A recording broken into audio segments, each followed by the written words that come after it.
আজকের খবর রিলিজ হইল গিয়া যেমন বাংলাদেশের শেখ হাসিনার মৃত্যুদণ্ড রায় হইছে।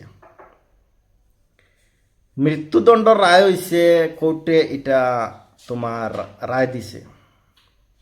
কোর্টে রায় দিছে না, রায় দিছে বর্তমান করে যে শাসন আছে এই শাসনে চাপ দিছে যে এরে মৃত্যুদণ্ড ঘোষণা দেও, এ দেশ একবারে আর দেশের বাইরে থাকক, দেশের তাতে আইলে এর মৃত্যু হয়। কারণ আজকালকার কোর্টও বাই চাপও পড়ে গেছে। কোর্টে একটা নিয়া বিচার করতো, তোমার রাজ লিডার হকলোর কারণে একটা ন্যায় রায় দিতে পারেন না জয় জকলে।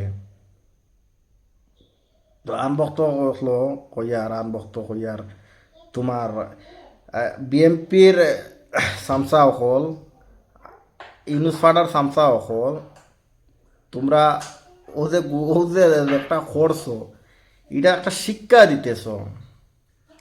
কিতা শিক্ষা আমি কই তোমরা রে, যে দল আইব, যে সরকার আইব, এখন ইনু সরকার আছে, হ্যাঁ আইজ না 10 বছর পরে তো এই সরকার ফাল্টি মারবো, আবার অন্য সরকার আইব, নাই তো 50 বছর বাদেও আইব। কারণ ও যে শিক্ষাটা যে তোমরা দিয়া দিলা, এই যে 50 বছর বাদে যখন যে এর যে অলি বংশ যে গুণ আছেন হাবুলের দেশ ছাড়া হইতে হইব, তোরা বিএনপির যে অলি বংশ যে গুণ আছেন হাবুলের দেশ ছাড়া হইতে হইব।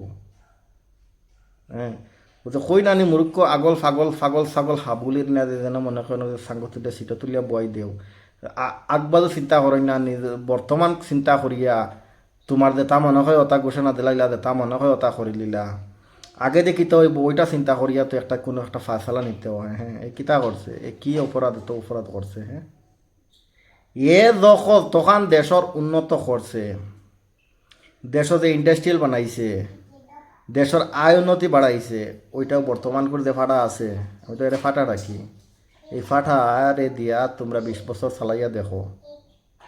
আর বর্তমানে কিতা অবস্থা চলে, বর্তমানে যে যে কোনো মানুষের কোনো ভ্যালু নাই, দেশের মানুষের কোনো ভ্যালু নাই। দেখে যেগুলো যেন মনে হয় অন মারের, দেখে যেন মনে হয় মারে, কারণ কোর্টে তো আর কোনো রায় দিতে পারে না। হে দিকে রায় দিব, জজে রায় দিব, জজর করে গিয়ে তারা মারিয়া আইব। তো যাই হোক, ওখানে হয়েছে গিয়া এই তোমরা যে এই সিদ্ধান্তটা যে দেওয়াইছো, তোমরা যে জোর জবরদস্তি কোর্ট থেকে এটা ফয়সলা দেওয়াইছো নানি, এটা কিন্তু একটা শিক্ষা। এটা পরবর্তীতে তোমার সাথে এটা থাকবো, তোমরা সাথে এটা থাকবো।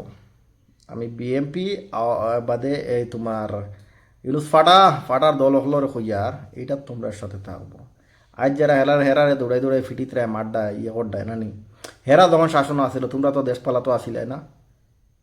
যখন আওয়ামী লীগ যখন শাসনও আসিল তোমরা তো দেশও আসিলাই। তোমরা দেশও যখন আসিলা তোমরা তো আর ইলা তারা তো আর ইলা মারধর করছে না। হ্যাঁ, তো এখন তোমরা তারা এত জুলুম অত্যাচার করো, শাসন তো ফাল্টি বইতো, তখন তোমরা ফাল্টিবা, তোমরা বলা দেশ গাইড বুঝকা লইয়া রেডি থাকিও। কারণ গড় দরজাইতা বানাইও না, বেকার টাকা টুকা দিয়া দলান বিল্ডিং সিল্ডিং বানাইও না, কারণ আজ না 20 বছর বাদে তোমরাও বাগতে হইব। একটা কথা মনে রাখিও, এটা একটা শিক্ষা।